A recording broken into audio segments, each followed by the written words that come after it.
रहीम अस्सलाम वालेकुम स्टूडेंट्स। आज की इस वीडियो में हम डिस्कस करने जा रहे हैं इंटरनेशनल सिस्टम ऑफ यूनिट्स या जिसको एसआई सिस्टम ऑफ यूनिट्स भी कहा जाता है। लेकिन इसको समझने से पहले हम ये जानने की कोशिश करेंगे कि यूनिट्स क्या होते हैं। स्टूडेंट्स, पुराने ज़माने में बार्टर सिस्टम हुआ करता था, यानी कि चीज़ के बदले में चीज़। फॉर एग्जाम्पल, अगर मुझे वीट यानी गंदम की ज़रूरत है और मेरे पास कॉर्न या जवार ज़रूरत से ज़्यादा मौजूद है, तो मैं क्या करूँगा, मैं ये जवार किसी ऐसे शख्स को दूंगा कि जिसके पास जवार की कमी हो और गंदम उसके पास ज़्यादा हो। तो ऐसे सिस्टम को बार्टर सिस्टम कहा जाता है।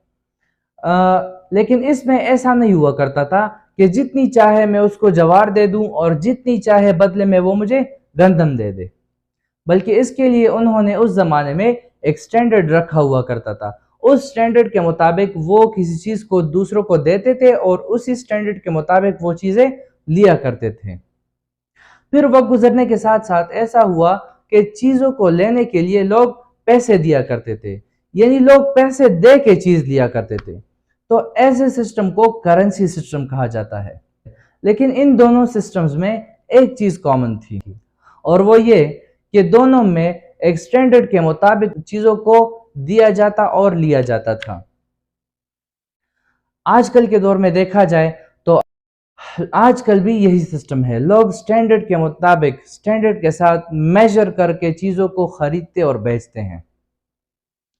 फॉर एग्जाम्पल, अगर आप बाजार जाए और बाजार में चीनी लेना चाहें तो दुकानदार आपको वैसे ही चीनी उठा के नहीं देता, बल्कि एक स्टैंडर्ड के साथ मेजर करके आपको वो चीज़ दे देते हैं, चीनी वगैरह दे देते हैं। तो इसी स्टैंडर्ड को हम कहते हैं यूनिट। तो यूनिट वो स्टैंडर्ड है कि जिसके साथ किसी चीज़ को मेजर करके आपको दिया जाए। अब सिस्टम ऑफ यूनिट किसे कहते हैं? वो सेट ऑफ यूनिट कि जिसमें मुख्तलिफ क्वांटिटीज़ के लिए यूनिट्स डिफाइंड हो, तो ऐसे सेट ऑफ यूनिट को कहते हैं सिस्टम ऑफ यूनिट। पहले ज़माने में एट अ टाइम पूरी दुनिया में मुख्तलिफ सिस्टम ऑफ यूनिट्स यूज़ हो रहे थे, जिसकी वजह से साइंटिफिक कम्युनिटी और ट्रेडर्स के लिए मुश्किलात थी। फॉर एग्ज़ाम्पल, हमारे इंडिया और पाकिस्तान में सेर यूनिट मैस के लिए यूज़ हुआ करता था, जिसमें के 1250 ग्राम हुआ करते थे, और किलोग्राम में कितने हैं? 1000 ग्राम। तो इन दोनों में डिफरेंस है। तो अब ट्रेडर्स के लिए मुश्किल हुआ करती थी। इसी तरह साइंटिस्ट कम्युनिटी के लिए भी डिफ़िकल्टीज हुआ करती थी, क्योंकि एक कंट्री में साइंटिस्ट एक क्वांटिटी को मेजर करते थे तो एक यूनिट में मेजर किया, दूसरी कंट्री के साइंटिस्ट सेम क्वांटिटी को दूसरी यूनिट में मेजर किया करते थे, तो उनके लिए डिफ़िकल्टीज हुआ करती थी। वो आपस में एक दूसरे के साथ कम्युनिकेट, वो एक दूसरे के साथ कोऑपरेट नहीं कर पाते। तकरीबन पूरी दुनिया में mainly 3 system of units use हुआ करते थे: FPS system, CGS system and MKS system. इस सिस्टम में मैस के लिए जो यूनिट यूज हुआ करता था वो था पाउंड। इस सिस्टम में मैस के लिए यानी सेम क्वांटिटी के लिए ग्राम, इसमें किलोग्राम। इसी तरह लेंथ के लिए फुट, इसमें लेंथ के लिए सेंटीमीटर और इसमें लेंथ के लिए मीटर यूज हुआ करते थे। तो इस वजह से साइंटिस्ट के लिए डिफिकल्टीज हुआ करती थी। तो इसी वजह से साइंटिस्ट ने सोचा कि क्यों ना पूरी दुनिया में 1 यूनिट सिस्टम हो। इसके लिए उन्होंने क्या किया, 1889 में first general conference on weights and measures हुई। ये 1 यूनिट सिस्टम की तरफ पहला कदम था। इसके बाद 1891 में सेकंड जनरल कॉन्फ्रेंस हुई, फिर थर्ड जनरल कॉन्फ्रेंस, फिर फोर्थ, फिर फिफ्थ, इसी तरह कॉन्फ्रेंसेस होती गई। आखिरकार 1960s में फ्रांस के शहर पेरिस में 11th general conference on weights and measures हुई। इसमें मुख्तलिफ साइंटिस्ट ने इंटरनेशनल सिस्टम ऑफ यूनिट को प्रपोज किया।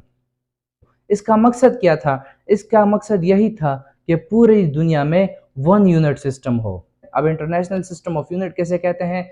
The set of unit for all physical quantities is called international system of unit या SI सिस्टम ऑफ यूनिट। वो set of unit जो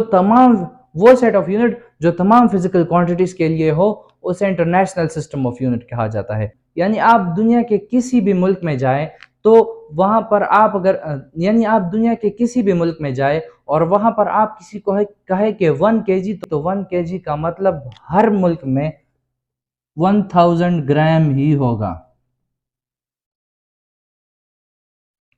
आप अगर दुनिया के किसी भी मुल्क में जाए तो वहां पर 1 kg का मतलब 1000 ग्राम ही होगा, चाहे आप किसी भी मुल्क में जाए। और ये system of unit all over the world use की जाती है, पूरी दुनिया में यूज की जाती है। इंटरनेशनल सिस्टम ऑफ यूनिट में हमारे पास मेनली 2 टाइप्स ऑफ यूनिट है, base units and derived units. अब बेस यूनिट क्या होते हैं? The set of unit for based physical quantities और the set of unit used for based physical quantities. वो सेट ऑफ यूनिट जो कि base physical quantities के लिए यूज होते हो उसको हम कहते हैं बेस यूनिट्स। हमारे पास बेस फिजिकल क्वांटिटी 7 इन नंबर है, तो उनके लिए यूनिट्स भी 7 होंगे। लेंथ के लिए मीटर, मैस के लिए किलोग्राम, टाइम के लिए सेकंड, अमाउंट ऑफ सब्सटेंस के लिए मोल, इंटेंसिटी ऑफ लाइट यानी ल्यूमिनस इंटेंसिटी के लिए कैंडेला, इलेक्ट्रिक करंट के लिए एम्पेयर और टेम्परेचर के लिए केल्विन एसआई यूनिट है। अब डिराइव्ड यूनिट्स क्या है? The set of units used for derived physical quantities. वो सेट ऑफ यूनिट्स जो हम डिराइव्ड फिजिकल क्वांटिटीज के लिए यूज करते हैं, तो उसको हम कहते हैं डिराइव्ड यूनिट्स। या इसको हम ऐसे भी डिफाइन कर सकते हैं, the set of units derived from base units are called derived units. For example, हमारे पास एक डिराइव्ड फिजिकल क्वांटिटी है स्पीड,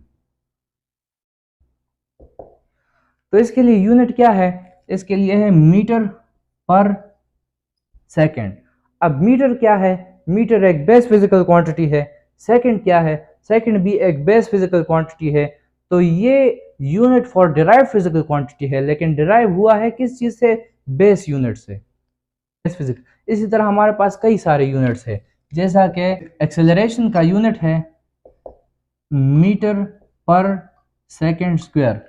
तो इसमें 2 दफा सेकेंड आया है, मीटर पर सेकेंड स्क्वायर या मीटर सेकेंड इंटू सेकेंड। तो 2 दफा इसमें सेकेंड यूज हुआ है, तो सेकेंड कौन सा यूनिट है? बेस यूनिट है। मीटर कौन सा यूनिट है? बेस यूनिट है। तो बेस यूनिट्स की डिराइवेशन से बना है डिराइव्ड यूनिट, तो इसको हम कहते हैं डिराइव्ड यूनिट्स।